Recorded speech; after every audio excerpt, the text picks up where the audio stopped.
అయోధ్యలో తెలుగు కళాకారుల కళా ప్రదర్శన, చిందు బృందం వారిచే పలు ప్రదర్శనలు.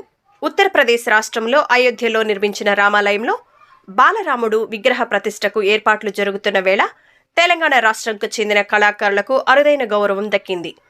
వీరి కళా ప్రదర్శనతో వివిధ రాష్ట్రాల నుంచి వచ్చిన వారు వారిని ప్రశంసలతో ముంచెత్తారు.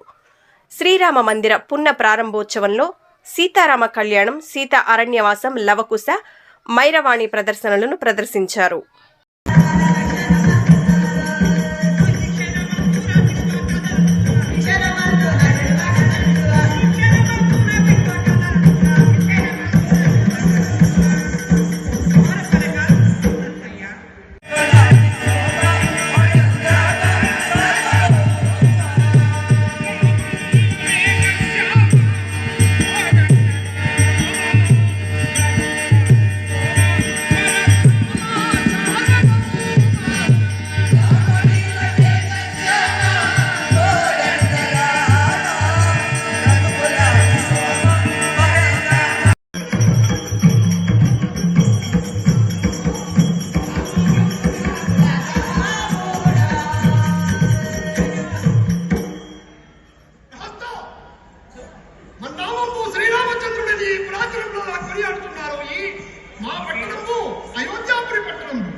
రామ లక్ష్మణ భరత శత్రుఘ్నులు అని పేరు పొందినటువంటి వారు మా తమ్ముడు లక్ష్మణుని విచారించము మిత్రమా.